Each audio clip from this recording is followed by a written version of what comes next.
porque eu vou ver como é que coloca pra gravar pelo tablet, porque eu criei as causas, só que eu estou pelo tablet. Então tá bom. Parece que tá gravando aqui, pareceu gravando. Ah, apareceu mesmo, tá gravando. Depois vocês têm direitos autorais, hein? Ó, a aula hoje, já tá todo mundo na sala? Sim. Deixa eu ver aqui quantos tem, eu não sei onde que é parar. 16, né? Ainda não estão todos, professor. É, tem aqui, tô vendo aqui. Tá, beleza. Bom, mas nós já estamos com 5 minutos, né? Então vamos lá. Então a aula hoje é sobre distúrbios miccionais, incontinência urinária e avaliação do estudo urodinâmico, tá? Essa é uma aula que vocês vão usar na urologia, na ginecologia, tá? Então é um tema que não é muito discutido com vocês na graduação, por isso que a gente já colocou faz uns 2 anos para vocês poderem entender. O principal objetivo dessa aula é que vocês consigam diferenciar os tipos de incontinência urinária, né? A fisiopatologia da incontinência urinária, a etiopatogenia, o diagnóstico e algumas noções do tratamento, tá? E antes de eu começar a falar dos distúrbios miccionais e da incontinência urinária, eu vou fazer uma breve revisão da fisiologia da micção, né? Mas eu tenho certeza que vocês sabem isso, né? Já tiveram no Guyton e tal. Então, como vocês sabem, o trato urinário inferior, ele só é responsável pelo enchimento e pelo esvaziamento da urina, certo? A fase de enchimento vesical, o detrusor, que é o músculo da bexiga, ele está relaxado, a pressão do esfíncter externo, ela está aumentada, senão escapa, né? Então o esfíncter externo está contraído, né? Então, para não haver escape de urina. No momento da micção, nós temos o quê? Contração da musculatura detrussora e relaxamento do esfíncter, certo? Isso é óbvio, então acho que aqui não tem muita dúvida, certo? Então, para encher a bexiga, o detrussor está relaxado e a pressão esfincteriana está alta. Para urinar, você relaxa o esfíncter e contrai a musculatura detrussor. As mulheres conseguem urinar apenas com o relaxamento do esfíncter, tá? Os homens não, eles têm que contrair o detrussor, porque a resistência é maior devido à próstata e à uretra. Tá bom? Tranquilo até aqui? Tranquilo. Então, beleza. Bom, agora vamos lá. Na fase de enchimento, ou seja, a hora que a bexiga está enchendo, o centro pontino da micção, se é pontino, ele está na ponte, certo? No encéfalo, né? O centro pontino da micção, ele vai inibir o centro medular sacral da micção. Predomina o sistema nervoso simpático, de T10 a L12, porque o sistema sacral, que é o sistema parasimpático, está inibido, que é mediado por noradrenalina. Então, você tem o assoalho pélvico contraído e o esfíncter externo fechado. Então, quem coordena isso é o centro pontino da micção, porque ele inibe o centro medular sacral, que é o responsável por contrair o detrusor.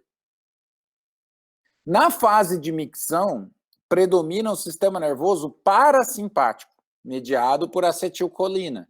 E você tem a contração detrussora, como a gente viu ali há pouco. Bom, quando você tem um enchimento no nível crítico, o que é um enchimento no nível crítico? É aquele enchimento na fase pré-esvaziamento, né? É aquela fase que você chegou, as meninas sentaram no vaso, os meninos estão de frente para o vaso, certo? E aí o que acontece? O centro pontino da micção, ele interrompe aquela inibição do centro medular sacral e permite que a bexiga contraia. Com isso se faz coordenado com o relaxamento do esfíncter estriado. Senão você tem uma coisa chamada de sinergia. Se você contrair o detrusor e manter o esfíncter contraído, você tem uma coisa chamada de sinergia. O indivíduo não vai conseguir urinar. tá? Então, quando o enchimento chega no nível crítico, ou seja, na fase pré-miccional, acaba a interrupção do centro pontino e atua o centro medular sacral, que é o sistema nervoso parasimpático, mediado por acetilcolina, e você tem contração detrussora e relaxamento do esfíncter externo.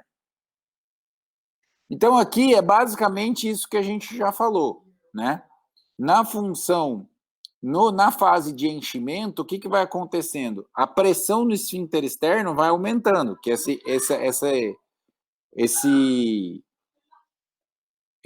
esse gráfico aqui, ele mede a função a pressão no esfíncter externo, certo? Então, quando começa pouquinha urina dentro da bexiga, ele conforme vai aumentando a quantidade de urina, é necessária uma pressão no esfíncter maior.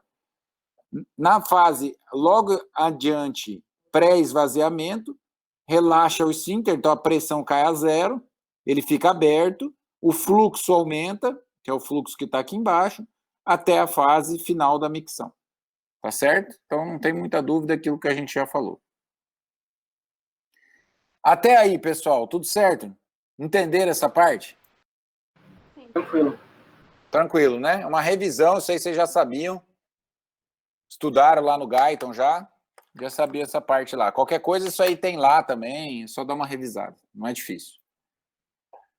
Bom, agora vem as alterações decorrentes das doenças, né, que podem, dependendo da onde você tem a lesão, você vai ter a alteração sintomática, tá?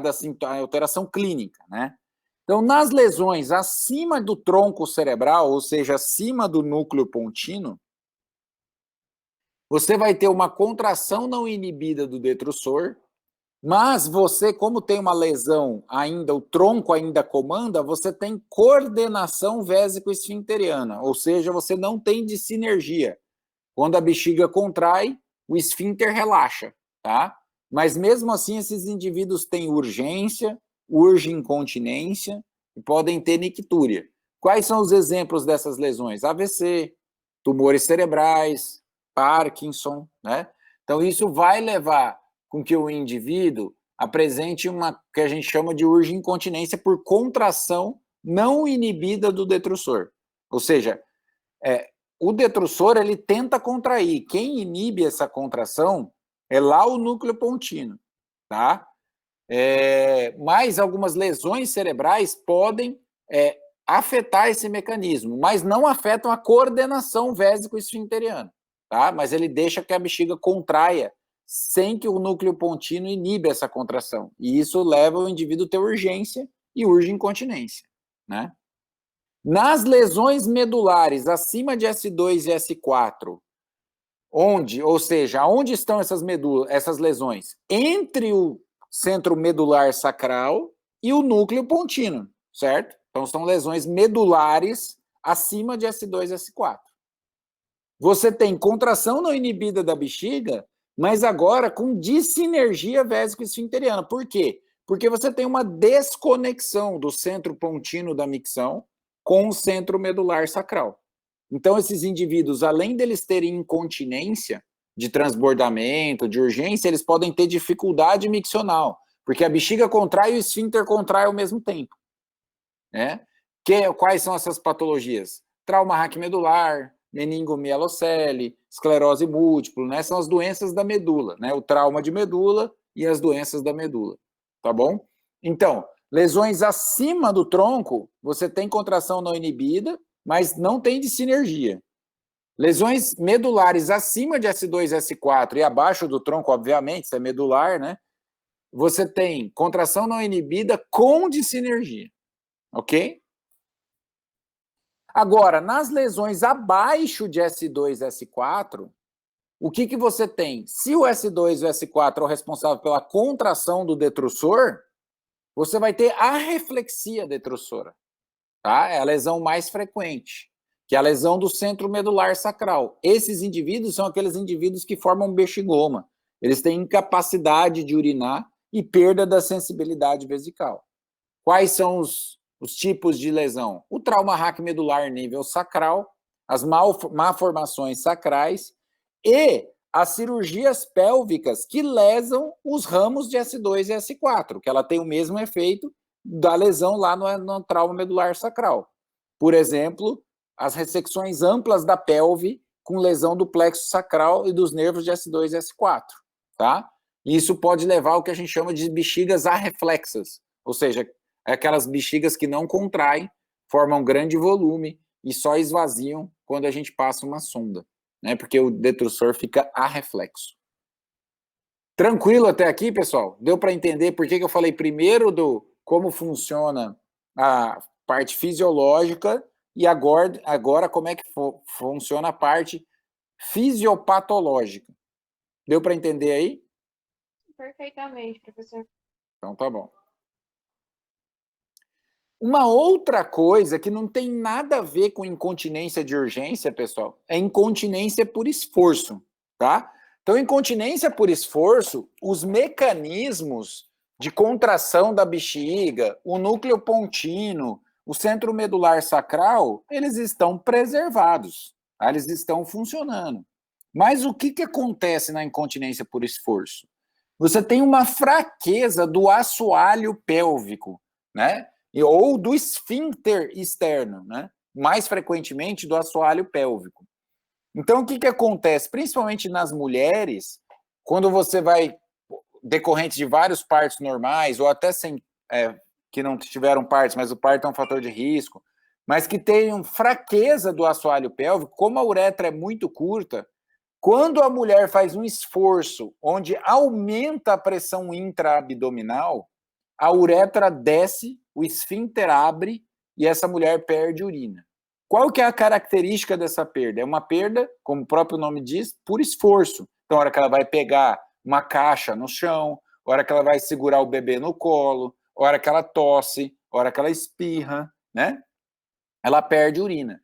Essa paciente não tem urgência, né? Ela não tem urgência. Se ela tiver vontade de fazer xixi, ela vai conseguir segurar e vai chegar no banheiro, desde que ela não faça esforço, certo? Algumas, em fases mais tardias, elas podem perder apenas ao levantar. Com esforço de levantar, já é suficiente para perder.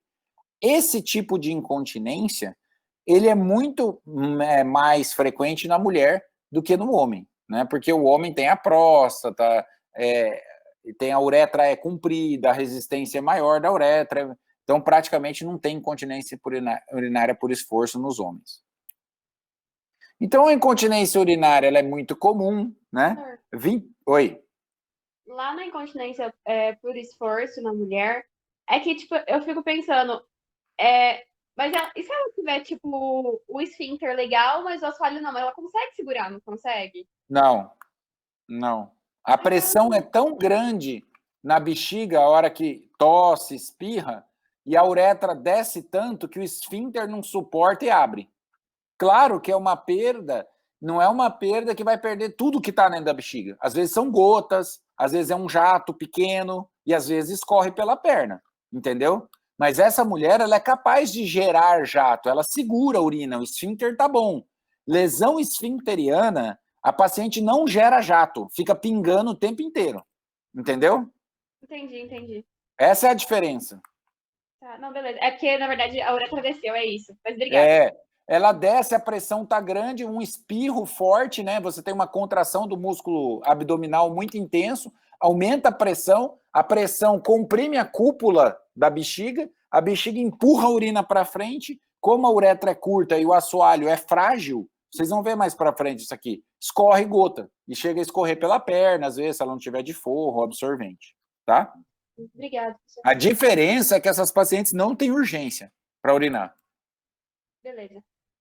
Nós devemos lembrar também das causas transitórias de incontinência, tá? Então, ito é uma causa transitória de incontinência, então, as meninas que já tiveram cistite aí sabem que a paciente fica com urgência, urge incontinência, às vezes, mas isso é uma coisa temporária, você tratou a ito, vai parar de ter urgência e urge incontinência. As atrofias e as vaginites também favorecem o excesso de ingesta hídrica, paciente com delírio, que aí perde, né, tem alteração em nível cerebral, que altera e pode levar à incontinência. Paciente muito constipada, porque aí forma fecaloma e pode comprimir a bexiga e levar à perda de urina também. Então, assim, são causas transitórias que a gente deve buscar. Então, a gente não pode fazer um diagnóstico de incontinência urinária se a paciente, por exemplo, está com infecção. Tem que tratar a infecção primeiro e ver como é que ela responde. Então, aqui, basicamente, é uma classificação didática daquilo que a gente falou.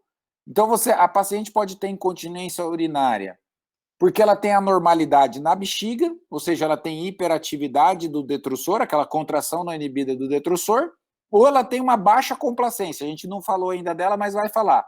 O que é a baixa complacência? É aquela bexiga que não distende por alguma patologia, né? Então, vamos dar um exemplo aqui, tuberculose vesical, ou doenças do colágeno, ou a paciente que foi irradiada na bexiga e a bexiga não consegue distender. Então, ela com 100, 150 ml, ela já tem uma pressão muito alta e acaba perdendo urina.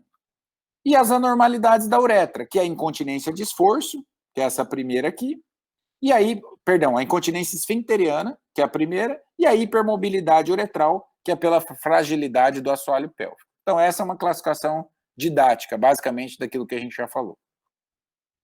Como é que a gente faz o diagnóstico? Bom, primeiro, a gente, claro, tem que fazer uma boa história clínica e exame físico, pesquisar as doenças neurológicas, se o paciente tem diabetes, se ela já fez alguma cirurgia, principalmente cirurgia pélvica, né, fazer o exame neurológico do paciente, no masculino ver como que está a próstata, se a próstata está aumentada ou não, se a paciente tem prolapso, se o paciente tem anormalidades sacrais, como que sugerem, por exemplo, meningomielocele, né? O ideal é a gente fazer um diário miccional de 3 a 7 dias. 7 é muito, hoje a gente faz no máximo 3 a 4 dias. O que é um diário miccional? A paciente anota, pode ser numa folha de papel, existem uns pré-prontos já feitos, né, que ela anota quanto de líquido ela tomou no dia, qual o volume que ela urinou, se ela teve urgência e se ela teve incontinência, para a gente saber se isso é mais à noite, mais de dia, se ela não está tomando muito líquido, né? Então isso é importante. E os exames, assim, os mais importantes, né? Urina e cultura, para a gente ter certeza que ela não tem infecção urinária. Função renal, para a gente ver se essa lesão que ela tem, se ela tiver, já não está repercutindo na unidade renal, né? No sistema do trato urinário superior. Alguns exames de imagem, principalmente quando a gente acha que pode ter alguma coisa causando isso, né? Não é tão frequente, mas pode pedir um ultrassom, né? De repente a gente acha alguma coisa, um tumor, alguma coisa que pode estar causando essa urgência, né? E o exame de urodinâmica, que é o mais feito, que é o estudo urodinâmico, ele vai medir a pressão da bexiga, se tem contração não inibida, com que pressão que ela perde, a gente vai comentar sobre ele daqui a pouco. Então para fazer o estudo urodinâmico, a primeira coisa, o paciente tem que estar sem infecção urinária, você deve fazer profilaxia com antibiótico, principalmente naqueles pacientes que já usaram sonda, maiores que 70 anos, ou paciente que tem doença valvar cardíaca, né? O estudo urodinâmico, ele é composto de 4 situações principais. A primeira é a fluxometria livre, onde a paciente ou o paciente apenas urina, né? Ele vem com a bexiga cheia e urina no aparelho, no chamado fluxômetro, e a gente consegue medir a velocidade do fluxo. A segunda, a terceira e a quarta fazem parte do estudo urodinâmico propriamente dito, que a gente precisa passar uma sonda na uretra da paciente, a outra no ânus, para a gente poder medir a pressão abdominal, e aí a gente consegue medir a pressão da bexiga, que a gente chama de cistometria, a pressão de perda de valsalva, ou seja, a pressão de perda intraabdominal, VLPP é valsalva leak point pressure, né? E o estudo fluxo-pressão, a gente vê quando ele está urinando, se o detrusor contrai, se está tudo bem. Eu vou mostrar para vocês isso. A fluxometria normal, no homem, varia com a idade, por causa da próstata, né? Então, normal, a gente acha menor que 40 anos, 22 ml por segundo, entre 40 e 60, 18, maior que 60, 13, né? Por causa da HPB aqui. E nas mulheres, abaixo de 50 anos é maior que 25, e maior que 50 anos, maior que 18 ml por segundo, né? Então, vocês veem que na mulher o fluxo é maior do que no homem, obviamente. Por quê? Porque a uretra tem muito menos resistência do que no homem. Então, isso aqui é uma fluxometria, olha só. Aqui o paciente começou a urinar, olha só, urinou, chegou até 30 ml por segundo, ó, de fluxo máximo. Super boa, ó, essa fluxometria. Depois, começa a cair né? E aqui a gente tem o volume, ó, urinou 468 ml, teve um fluxo máximo de 30 ml. Então, essa é uma fluxometria perfeita, né? A curva, ela é muito boa, ó, parece um sino, que é a típica curva de uma fluxometria normal, tá? Então, assim, lembra dos valores lá? Então, assim, é normal, se é 30 de fluxo máximo, ela é maior para qualquer, seja qual a idade do paciente, qualquer sexo, esse paciente aqui que a gente viu, ele está normal, tá? Então, essa é uma fluxometria normal. E essa é uma fluxometria de um paciente obstruído, tá? Olha só como é que o paciente urina. Quase nada, né? Então, aqui a gente vê que o paciente dificilmente consegue chegar aqui, ó, nem em 3 ml por segundo aqui direito, tá? Então, paciente obstruído. Só pinga, né, praticamente. Aqui uma outra fluxometria, ó, apesar dela ter uma curva tipo sino, o paciente urinou pouco, com fluxo baixo, né? Então, ou esse paciente não estava com a bexiga totalmente cheia, ou ele urina mal mesmo. Tudo bem aí, pessoal, até a fluxometria? Sim, professor. Alguma pergunta? Sem perguntas. Tranquilo, né? Bom, aí vem a cistometria, né? Então, na cistometria, o que a gente vê? A gente vê se a bexiga é estável, né? Ou seja, se ela enche e ela fica estável, ela não contrai sem o paciente querer.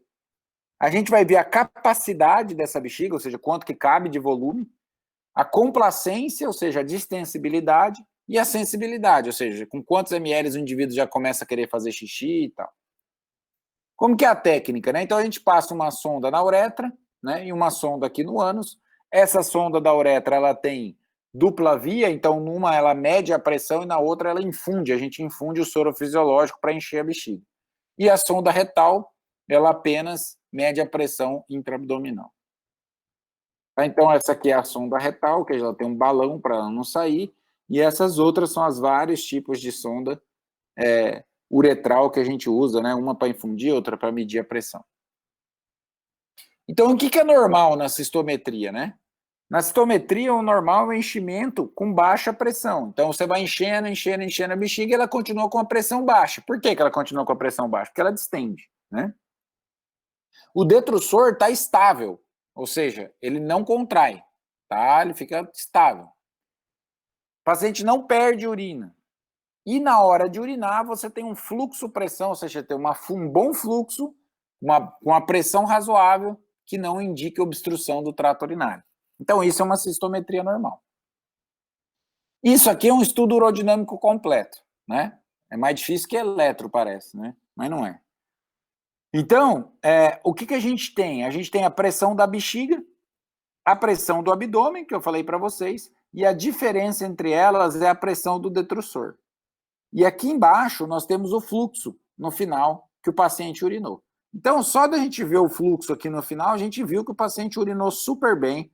Ó, o fluxo foi lá entre 30 e 40 ml por segundo, ó, 38 de máximo, urinou 312 ml. Quer dizer, esse paciente de cara eu sei que ele não está obstruído. Aí eu vou olhar se a pressão do detrusor que ele urinou é boa, né? Então 25, 30, aqui dá para ver, ó, entre 0 e 50, um roxinho. E esses picos que vocês estão vendo aqui, é que a gente pede para o paciente tossir para ver se ele teve perda durante o exame, se ele vai perder urina durante o exame.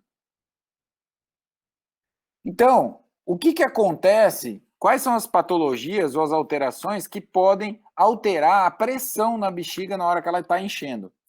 Normalmente, vamos ver esse caso aqui. Uma paciente do sexo feminino, 65 anos, a queixa dela, perda urinária não relacionada aos esforços, tem urge-incontinência e polaciúria. De antecedente, ela tem radioterapia pélvica por câncer de útero, né, câncer de colo uterino, há 5 anos. E a cultura é negativa, ou seja, não tem infecção. Essa é a urodinâmica da paciente, tá? O que vocês acham que está acontecendo aqui, ó? Isso aqui é o volume que a gente infundiu, ó. Fundiu 50 ml, a pressão do detrusor. Quando infundiu 100 ml, olha a pressão do detrusor. O que vocês acham que está acontecendo aqui? A bexiga dela não tem complacência, não é? Isso, tem complacência, mas tem baixa complacência, né? Certo? É isso. Então, por que que ela perde? Vamos voltar aqui, ó. Por que que ela tem perda urinária com urge incontinência e polar? Por que ela tem polaciúria? Porque a bexiga dela não enche, né? A hora que chega com 100 ml, 150 ml, ela já tem vontade no banheiro, vai lá, esvazia 50, 70, daqui uma hora ela tá com a bexiga cheia de novo, né? Cheia para ela que é 100, 150 ml, tá? Então, o que que era normal aqui? Vocês viram lá no começo. Chegar para ter uma vontade grande de urinar, tudo aqui em torno de 400 ml, 400 e pouco, tá? Então, esse é um caso de redução da complacência. Qual que é a causa da redução da complacência? Radioterapia, tá? Então, quais são as causas? Como é que a radioterapia pode fazer essa complacência diminuir? Porque a radioterapia faz um processo inflamatório monstruoso na bexiga, que a gente chama de cistite actínica. E isso leva a processo inflamatório e fibrose, né? Entendi. Então, quais são as causas, né? Tuberculose, radioterapia, cistite intersticial, que é uma doença também, que é um processo inflamatório crônico da bexiga, não relacionado a infecções, né? Então, tudo isso pode levar a baixa complacência. E algumas causas neurogênicas, né?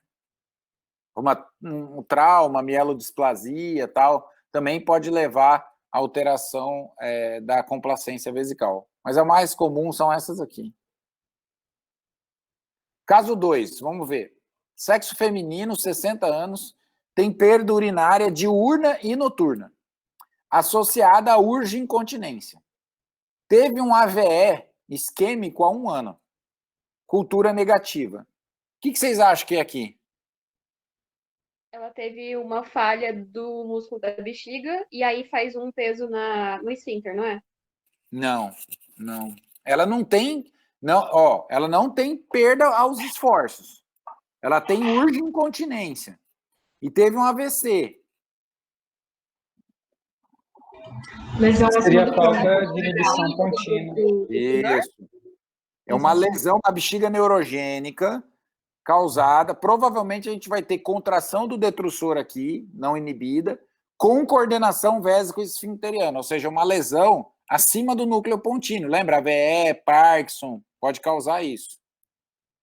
Então, qual que é o estudo urodinâmico dela? Aqui mudou as cores, só porque muda o aparelho, mudaram as cores, tá? O que que a gente vê aqui, ó?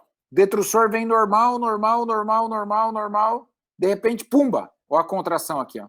Quando contrai aqui, ela não consegue segurar e perde, tá? Então, isso aqui é a contração não inibida do detrusor, tá? Causada por uma lesão cerebral. Então, essa paciente, ela tem urge incontinência, por quê? Quando chega aqui, ela tem urgência, urgência, urgência e perde. Depois volta ao normal, tá? E aqui encheu a bexiga e ela urinou. Que são as causas de hiperatividade detrussora, né? Então, Parkinson, tumor cerebral, né? Obstruções do colo vesical, pode gerar isso, tá? Mas essa aqui que a gente viu, ela é uma lesão causada por AVC, então ela é acima do núcleo pontino, tá bom? Caso 3. Uma mulher de 60 anos também, com perda urinária diurna aos pequenos esforços físicos. Levantar-se, tossir. Não tem perda noturna. Ou seja, ela não perde quando ela não perde quando ela faz esforço. Perda noturna é perda na cama, né? Dormindo. Antecedentes: 4 partos normais. Urocultura negativa. Né? Aqui é a urodinâmica dela. Ó, ela urina bem, a gente já sabe e tal. Mas olha, se você olhar aqui do lado, você vai ver que quando a gente mediu a tosse aqui, ó, ela perdeu. Como que a gente vai saber isso? Pelo exame aqui não dá para ver, mas quem está fazendo o exame na hora vê. Quando você pede para ela tossir, ó, tosse, tosse, tosse, tosse. Aí você vê lá, escapa a urina. Ela mesma fala, doutor, perdi. Né? Então ela tem uma perda urinária aos esforços. Então essa aqui é uma incontinência urinária de esforço. Tá? Não, vocês viram que ela não tem urgência. Então não tem alteração neurológica. Então, normalmente a incontinência urinária por esforço, como a gente já falou, é a perda da sustentação por enfraquecimento do assoalho pélvico, né? Ou ela pode ser por lesão esfinteriana, que é menos comum. A classificação da incontinência urinária ainda, a gente tem 3 tipos básicos, né? De acordo com a pressão. Quanto menor a pressão de perda, pior é a incontinência. Claro, eu com menos pressão, aqui uma pressão menor do que 60 de Valsalva, ela perde. Aqui ela precisa de uma pressão maior do que 90 para perder. Então essa tem uma doença menos grave do que o tipo 3, tá? Então você tem o tipo 1, tipo 2, tipo 3. Tipo 1 acima de 90, tipo 2 60 e 90, tipo 3 abaixo de 90, de 60. Então essa imagem ela representa muito bem o que é a incontinência urinária de esforço, basicamente, né? É a fraqueza no músculo do assoalho pélvico que sustenta a bexiga. Claro que a gente tem que ter cuidado com o diagnóstico, né? Então, se você tiver com a bexiga cheia e for levantar tudo isso aqui de peso, você vai perder urina, não tem jeito. Isso aqui não é incontinência urinária por lesão do assoalho, é por excesso de esforço, né? Então, às vezes, nas meninas, mesmo quando elas estão com a bexiga muito cheia e tosse muito intensa ou dá um espirro, pode perder. Uma vez na vida ou outra pode acontecer, tá? Não é recorrente. Normalmente, o que a gente faz para esses pacientes? A gente pede para reduzir um pouco a cafeína, que diminui a urgência miccional. A gente sabe que os exercícios eles não aumentam a chance da paciente ter incontinência urinária. Pelo contrário, né? Os exercícios físicos regulares eles reduzem a chance da paciente ter incontinência urinária. A gente recomenda que a paciente perca peso, isso é muito importante, né? Então, deve haver perda de peso, que é um dos principais fatores de melhoria da incontinência. Por quê? Porque o aumento de peso aumenta a gordura intraabdominal, aumenta a pressão intraabdominal. Então, grávida é muito suscetível a ter incontinência urinária também, mas aí é temporária, né? Por causa do aumento da pressão intraabdominal. Paciente cirrótica também, mesmo motivo, tá?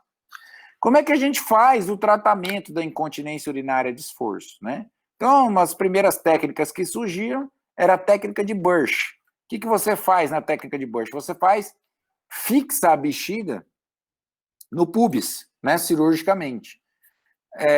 Após 12 anos de cirurgia, só 30%, tá, dos pacientes continuavam com bons resultados. E aí,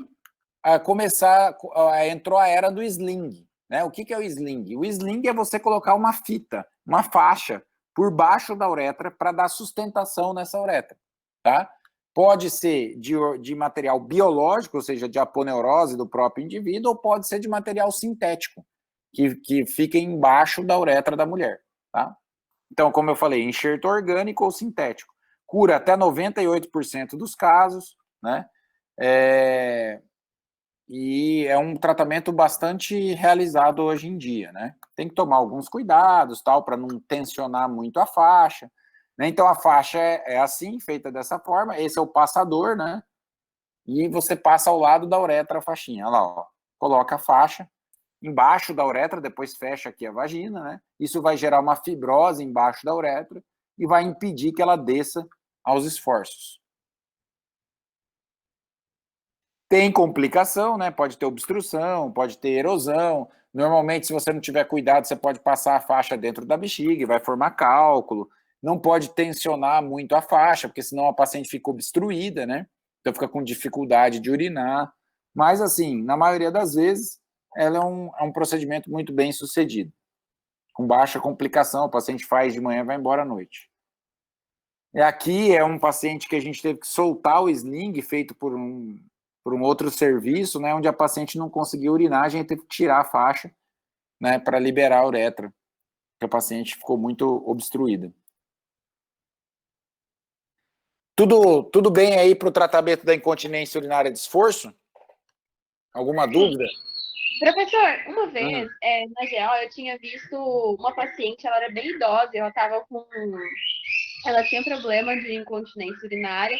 Aí eu lembro até que o residente, com o dedo mesmo, não sei o que ele fez, se ele apertou, tipo, meio que controlou ali, sabe? Pode ter sido, tipo, por ter levantado ou foi mais obstrução? Não, na hora de fazer o exame? Na hora a gente tava vendo lá. Porque o que ele fez? Provavelmente essa paciente tinha uma cistocele, que é um prolapso da bexiga saindo ali pela vagina.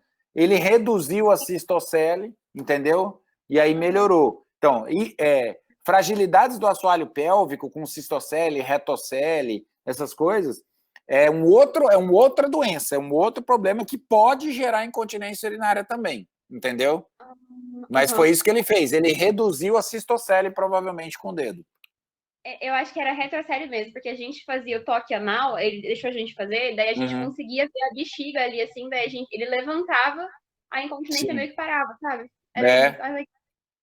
Pode acontecer, essas mulheres idosas, elas têm fragilidades do assoalho pélvico e pode ter protusão da bexiga, inclusive da bexiga sair inteira pela vagina, às vezes. Eu já vi. Legal. Tudo tranquilo aí de incontinência de esforço, porque aí a gente vai passar para o tratamento da bexiga hiperativa, das urgincontinências. Tranquilo, professor. Tá? Beleza, então, assim, pessoal, incontinência de esforço, você não vai dar remédio para o paciente, não tem remédio. Tá? Ou o paciente melhora com fisioterapia do assoalho pélvico, que funciona muito bem, fortaleceu o assoalho pélvico, desde que a pressão não seja muito baixa de perda, ou seja, não perde com qualquer pressão, aí a fisioterapia resolve pouco, ou o paciente vai para sling, tá? Agora, paciente de bexiga hiperativa é o contrário. Normalmente, o paciente não pode fazer sling, tá? Porque se você obstruir uma paciente que não tem fragilidade do assoalho pélvico, o problema é neurológico, é no músculo da bexiga, você vai piorar, tá? Essa incontinência. Então, o tratamento de primeira linha, ele é comportamental, tá? O que é comportamental? Redução da ingesta hídrica, redução da cafeína, né? Sucos cítricos, pimenta, né? E tratamento fisioterápico, com biofeedback, treinamento do assoalho pélvico por bioestimulação, pela fisioterapia, é fisioterapeuta especialista nisso, tá? E perder peso. Perder peso serve para todo tipo de incontinência, tá? Se a paciente não melhorar com a primeira linha comportamental, aí a segunda linha é tratamento medicamentoso, tá? Então, assim, o comportamental, ele é custo-efetivo bom, ele tem baixo risco, né? A gente deve considerar a bexiga hiperativa como uma doença crônica, então, se você for entrar depois com remédio para o paciente, esses pacientes vão ter que tomar remédio para a vida inteira, então, tentar sempre a primeira linha. Não conseguiu, a gente vai para a segunda linha, né? E aqui são os trabalhos que mostraram que até a fisioterapia do assoalho pélvico funciona bem para bexiga hiperativa, né? Overactive Bladder Syndrome, né? Com fisioterapia. Então, o tratamento farmacológico, ele constitui do quê? Ele é bom, melhora muito o sintoma, mas ele tem efeito colateral, tá? A eficácia, ela é semelhante entre as medicações, tá? O que muda muito são os efeitos colaterais. Então, a principal via de atuação dessas medicações é inibir a contração do detrusor. Lembra daquela contração não inibida? Então, essas medicações, elas são, normalmente, os primeiros, principalmente, são os anticolinérgicos. Lembra lá que o sistema nervoso parasimpático, que vem do centro medular sacral, ele atua pela via colinérgica para contrair o detrusor? Pois bem, aqui, essas medicações, elas bloqueiam esse efeito colinérgico. Então, o detrusor fica mais estável, sem contrair excessivamente. Só que ela pode ter efeitos colaterais, como boca seca, que são os efeitos anticolinérgicos, né? Boca seca, constipação, né? Alteração de memória. Então, quais são os medicamentos mais utilizados? A oxibutinina, que ela inibe o receptor Mi1, 3 e 4, o que é o nome comercial mais comum, o Retemic. A tolterodina, né, que ela inibe só o Mi2, que o nome comercial detrusitol, tem menos efeitos colaterais que o Retemic. A darifenacina, que é o Mi3, e a solifenacina, que é o Mi2 e Mi3. E aí cada um tem o seu nome comercial. O que a gente usa mais hoje, detrusitol praticamente a gente não usa mais, porque tem pouco no mercado. O Retemic ainda tem, mas tem muito efeito colateral, então praticamente no consultório, o paciente que pode comprar, a gente não usa muito o Retemic. E aí a gente usa muito o Enablex, Vesicare, que são remédios melhores. Eles têm a mesma eficácia de inibir os sintomas e menos efeitos colaterais. Aqui é só para vocês compararem o índice de boca seca, né, com placebo e constipação, com a oxibutinina, tá, e com a tolterodina, né? Então vocês veem que a tolterodina, que é o detrositol, tem muito menos efeito colateral do que a oxibutinina, que é lá o Retemic, tá? E a daliferacina também, menos efeitos colaterais. Nos Estados Unidos, eles têm uma formulação aqui também no Brasil tem, de liberação lenta da oxibutinina, que reduz um pouco os efeitos colaterais, tá? E hoje, que a gente usa bastante também, que aí não é um anticolinérgico, ele é um agonista do receptor beta. E esse agonista de receptor beta, ele acaba relaxando também o detrusor. É a mirabegrona. O nome comercial é Mibertriq. Tá? A gente utiliza esse tipo de medicação também, principalmente quando a gente quer evitar efeito colateral como boca seca e constipação, porque eles não têm esse tipo de efeito colateral. Os principais efeitos colaterais deles são hipertensão, pode dar, às vezes, infecção urinária, às vezes porque segura um pouquinho mais a urina, né? E cefaleia. Para quem usa anticolinérgico, às vezes, para prevenir os efeitos da boca seca, a gente deve sempre evitar os enxaguatórios, né? Os cepacóis da vida aí, cepacol, né? Que tem álcool. Usar lubrificante oral, melhora com goma de mascar ou bala sem açúcar, né? E para constipação, exercício físico, bastante líquido, né? E dieta rica em fibra. Tá? Então, isso é umas coisas que a gente usa para evitar efeito colateral do anticolinérgico. Nos Estados Unidos, eles têm o gel ou PET da oxibutinina, que tem menos efeito colateral. Aqui no Brasil, a gente não tem isso. E a terceira linha de tratamento, ou seja, se não deu certo com a terapêutica comportamental, se não deu certo com a medicação, aí você tem duas outras opções, né, que é a toxina botulínica, é fazer botox na bexiga, né, intravesical, ou fazer uma neuromodulação sacral, coordenar lá o plexo sacral artificialmente. Então, o botox a gente faz por cistoscopia, né, e com uma agulha a gente injeta o botox no detrusor, vai paralisar, inibir a contração do detrusor, né? Tem que tomar cuidado com a dose, porque dependendo da dosagem você pode deixar a bexiga reflexa, ou seja, ela não contrair por um tempo, né? Então, às vezes o paciente tem que usar sonda, então tem que tomar cuidado com isso. E a grande desvantagem da toxina botulínica também é que depois de 3 a 6 meses ela perde o efeito, o paciente tem que fazer novamente, né? Então, é um tratamento paliativo. Então, os efeitos são de 6 a 9 meses, na maioria que a gente vê, até menos que 6, né? Precisa sedar o paciente para fazer a cistoscopia e fazer o botox, né? E os pacientes, eles devem estar aptos a fazer cateterismo, porque eles podem desenvolver bexigoma, né? Retenção urinária. Então, eles devem estar aptos a se autocateterizar por um tempo para liberar a urina da bexiga. A neuromodulação sacral é uma cirurgia feita por neurocirurgião, né, onde eles implantam um marca-passo no plexo medular sacral para coordenar a contração da bexiga, né? Eles fazem estímulos inibitórios no centro medular sacral que coordenam essa situação, né? Então, esse aqui é o aparelho que eles colocam, é caro, esse é um procedimento cirúrgico, esse aqui é utilizado basicamente nos pacientes muito graves, tá? Então, assim, de bexiga hiperativa, a gente deve considerar os seus efeitos sociais, o tratamento comportamental e fisioterápico tem bom resultado, observar os efeitos colaterais ao prescrever as medicações, e os tratamentos invasivos, como botox e neuroestimulação, eles devem ser discutidos caso a caso com os pacientes, tá? Isso aqui é só um resuminho final. Basicamente, de incontinência urinária, pessoal, era isso. Deixa eu ver se consigo ver vocês aqui. Vocês estão me vendo aí? Então, basicamente, de incontinência urinária é isso. O que é importante vocês diferenciarem? É importante que vocês diferenciem, de um lado, a incontinência de esforço, que não tem nada a ver com o aspecto neurológico, com o aspecto do colágeno vesical, da contração não inibida. Deixa eu parar de compartilhar minha tela aqui. Eita, agora o e-mail não para aqui. Espera aí. Vamos ver aqui. Acho que agora vai. Melhorou, né? Então,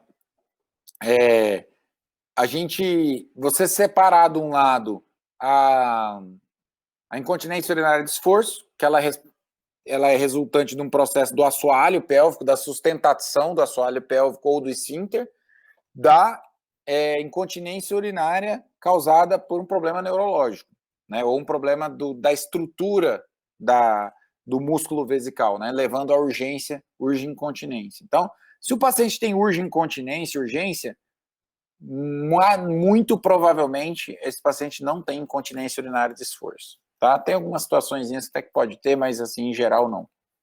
Tá bom? É importante que vocês saibam o que é complacência vesical, o que pode reduzir a complacência vesical e levar a paciente a ter incontinência ou urgência miccional por causa disso. Quais são as alterações neurológicas que podem causar. Então, é bastante importante essa diferenciação. Beleza? Alô? Sim. Beleza, professor. Estão me ouvindo? Tá com um delayzinho aí, eu acho. Professor, Oi? na uro a gente viu incontinência paradoxal. Uhum. Quais são as causas da incontinência paradoxal? O que é incontinência paradoxal? Então, é bem confuso a explicação. Super simples. Se puder explicar. Não, eu achei complicado, assim. Porque eu lembro que o professor falou que é quando a bexiga contrai. Eu não entendi direito. Se puder explicar. O que é um paradoxo? Você sabe o que é paradoxo? Sim, justamente eu não entendi por que é um paradoxo. Então, é um paradoxo porque, na verdade, o doente que tem incontinência urinária paradoxal, ele está obstruído. Então, o paciente está obstruído e perde urina. Então, é um paradoxo. Por isso que ela é incontinência paradoxal. E quando que ele está obstruído? Normalmente, são os pacientes que têm HPB, tá? A incontinência paradoxal é chamada de incontinência de transbordamento também, tá? E como que ela acontece fisiopatologicamente? O indivíduo está tão obstruído que ele faz uma retenção urinária importante. E essa bexiga vai para 400, 500 ml. Chega um momento que a quantidade de urina é tão grande dentro da bexiga que ela aumenta tanta pressão que ela vence o esfíncter.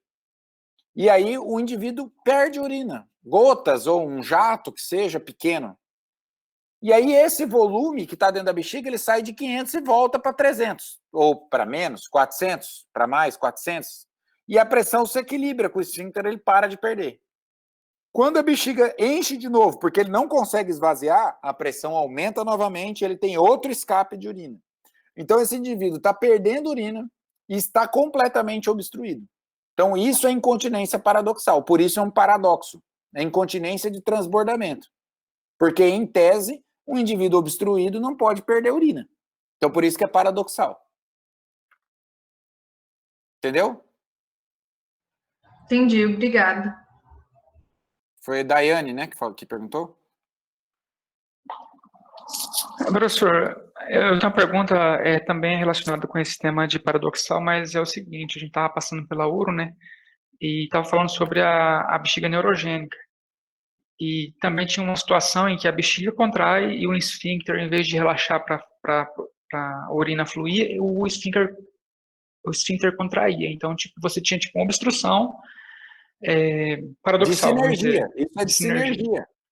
Isso que você está descrevendo aí chama-se dissinergia vésico-esfincteriana.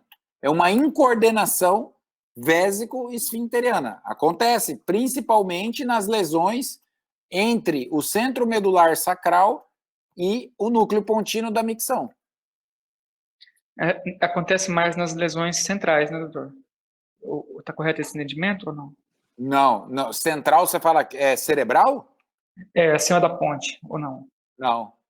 É entre o núcleo pontino e o centro medular sacral, porque você tem desconexão com o núcleo pontino. Ah, entendi. Entendeu? Uhum. Mas não é no centro medular sacral, porque se for no centro ou abaixo, aí você vai ter uma lesão, uma bexiga arreflexa, sem contração. Entendeu? Certo, entendi. Porque Então, fica entre a... Porque quem faz a coordenação de contrair o esfíncter, contrair o detrusor e relaxar o esfíncter é o centro pontino. Se você perde essa conexão entre o centro medular sacral e o núcleo pontino, o centro medular sacral continua contraindo o detrusor. Só que você não tem a informação para relaxar o esfíncter. Entendeu? Entendi. Obrigado, doutor. Professor, o que eu queria perguntar, justamente aproveitando que o André já falou desse próprio caso, foi um caso que a gente passou no primeiro dia da urologia lá, chegamos lá, já não sabia nem meu nome direito, e aí a paciente que a gente encontrou era uma paciente que a etiologia da bexiga neurogênica dela foi um infarto medular. Pegou, acho que se eu não estou enganado, de L3 a L5 de lesão, e um dos principais problemas dela era a retenção, professor. Então, por exemplo, ela estava fazendo... cateterismo intermitente. Sim, estava fazendo sonda vesical de alívio, né? Para poder tirar, ela não conseguia esvaziar. A minha pergunta é, o que a gente faz para melhorar a condição dessa paciente? Ela vai ter que ficar fazendo sondagem intermitente até onde for? Não tem outra possibilidade, então... porque é uma lesão neurológica, não tem como recuperar, né? Porque é igual o trauma medular, né? É como se tivesse seccionado, é o mesmo exemplo. Esses pacientes fazem cateterismo intermitente para sempre. Você pode fazer para melhorar, passar uma sonda de cateterismo de silicone, que é mais molinha. Ela tem que fazer 4, 5 vezes ao dia. Você tem que observar se essa paciente não está aumentando score nitrogenada, porque o que acontece com esses pacientes? Eles não querem fazer 4 vezes ao dia. Como às vezes eles têm hipossensibilidade, a bexiga às vezes fica muito cheia, 600, 700 ml, e isso lesa o rim. Então, num diário miccional dessa paciente, o ideal é, para cada vez que ela passa o catéter, não ter mais do que 400 ml dentro da bexiga. Se tiver 400 ml, tá ótimo. Até 400, 4 vezes ao dia, tá perfeito, beleza. Passou de 400, ela tem que aumentar o número de vezes que ela faz o cateterismo. Entendeu? Entendi, doutor. Foi isso que foi recomendado para ela mesmo, ficar passando a sonda. Né? Não tem o que fazer, não tem o que fazer. Paciente, outra opção seria deixar ela de sonda, definitivo, né? Uma sonda de demora. Mas aí você aumenta demais a chance da paciente fazer infecção urinária. Então, o autocateterismo, e não é um cateterismo estéril, é um cateterismo limpo. A própria paciente faz. Não precisa passar PVPI, clorexidine, nada disso. Ela abre uma sonda, ela introduz, acabou de urinar, joga a sonda fora, entendeu? Mas não precisa colocar luva estéreo, nada disso. É um cateterismo limpo, não estéreo. Beleza, em algumas pacientes, inclusive, que têm dificuldade, essas sondas elas conseguem na UBS, mas algumas pacientes têm dificuldade, às vezes não conseguem comprar ou não tem na UBS, você pode, não é o ideal, mas pode, ela usar mais de uma vez ao dia. Então, ela usa, lava com água e sabonete e guarda num tupperwarezinho dentro da geladeira. E pode usar novamente.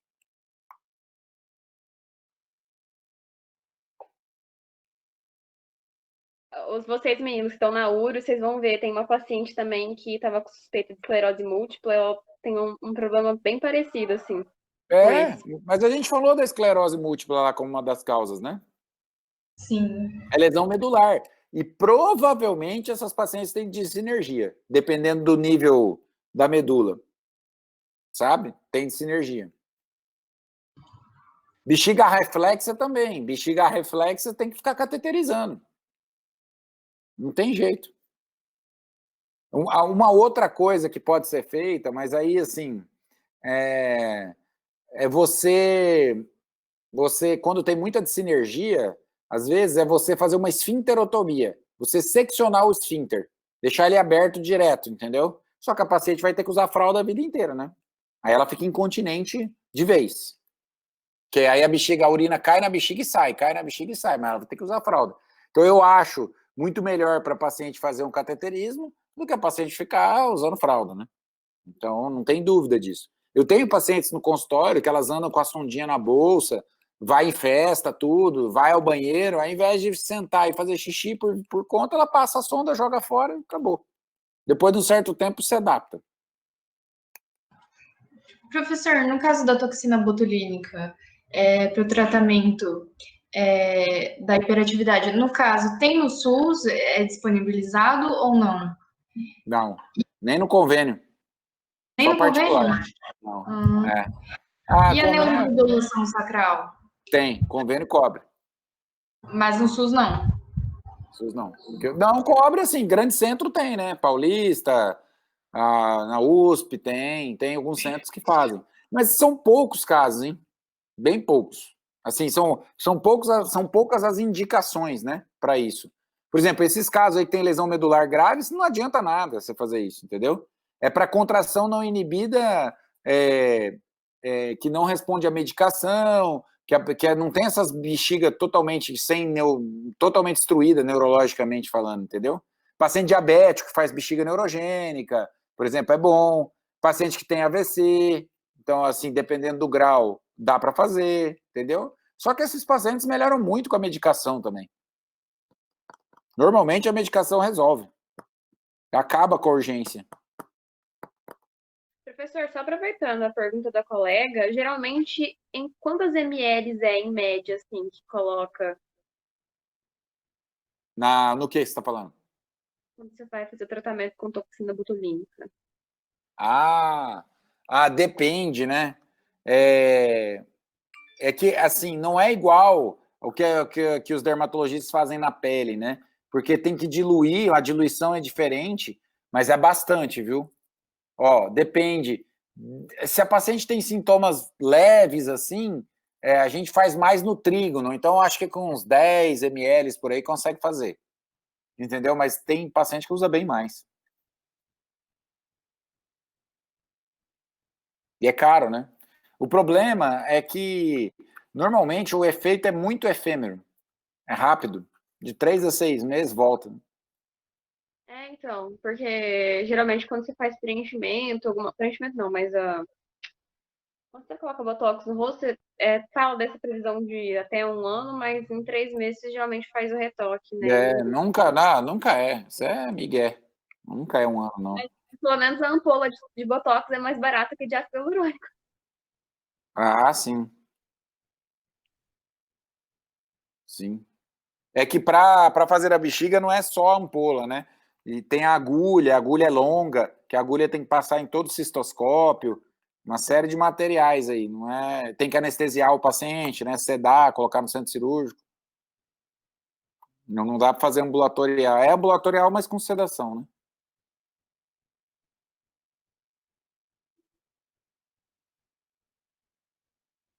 Beleza? Terminamos? Beleza. Alguma dúvida de algum problema que vocês já viram aí? Tiveram dúvida? Ou algum caso lá da urologia que não tem nada a ver com a aula? Ou não?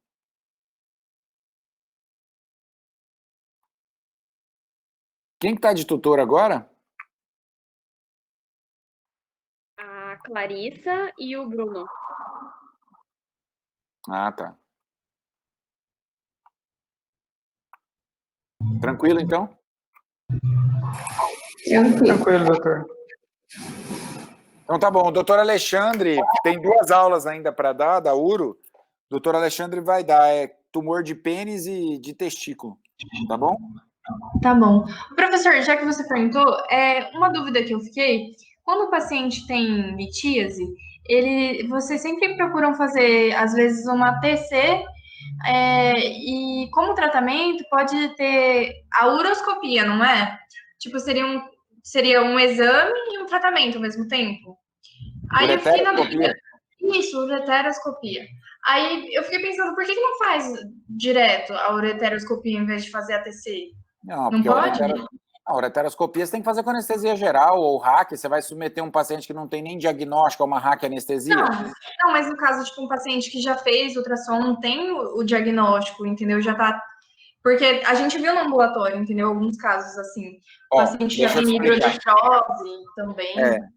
Primeira coisa, a ureteroscopia rígida só serve para tratar cálculo ureteral. Né? Cálculo renal, ou você usa ureteroscopia flexível ou nefrolitripsia percutânea. O diagnóstico pode ser feito com ultrassom, não tem problema. Não tem problema você operar um paciente só com ultrassom. sair, viu lá um cálculo, o cara descreveu, tem um cálculo de ureter distal de 6 milímetros, com hidronefrose, não sei o que, o paciente está com dor. Você não precisa fazer uma tomo, não é obrigado. Não é obrigado a fazer tomo. Você pode fazer ureteroscopia sem a tomo, agora você tem que ter o diagnóstico. Pode ser até com raio-x. Entendeu? Ah, tá, entendi. Porque, tipo, nesse caso que tinha já o diagnóstico, tinha hidronefrose, eles optaram por pedir uma TC e Então, depois... mas de quando que é esse ultrassom? Aí que tá. Se o cara tem um cálculo ureteral distal, um ultrassom de 10 dias atrás, eu não sei se o paciente urinou a pedra. Entendeu? Então pode ter sido isso.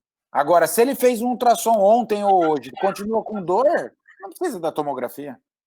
Ah, entendi. Legal. É que você lembra que o ultrassom, ele tem falha no método, né? Então, principalmente paciente com cálculo de ureter médio, ele não consegue identificar, né? Por causa das alças intestinais e tal. Ele é bom para cálculo de ureter superior e lá no distal, próximo da bexiga. Então, se você tem um paciente com hidronefrose, ultrassom normal, não significa que ele não tem litíase ureteral. Aí a tomografia é muito importante.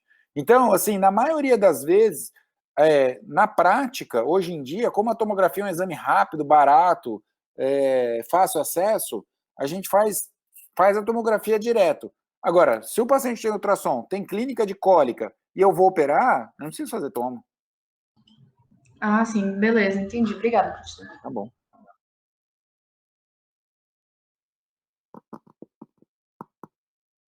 Beleza, então, pessoal. Qualquer coisa, dê um alô. Professor, só uma dúvida. A gente vai ter alguma aula de disfunção erétil?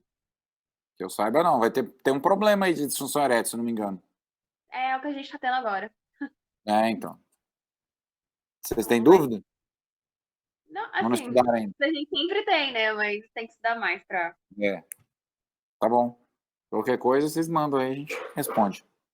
Beleza, professor, valeu. Obrigadão, viu, doutor? Valeu, pessoal. Essa aula é um pouco áspera, mas ela é importante. Mas não é tão fácil assim, porque tem alguns conceitos fisiopatológicos importantes e fisiológicos que não são vistos no dia a dia, né? Mas acho que a gente conseguiu dar uma mastigada nela para vocês aí. Tá bom? Falou, até mais. Obrigada. Até mais, doutor.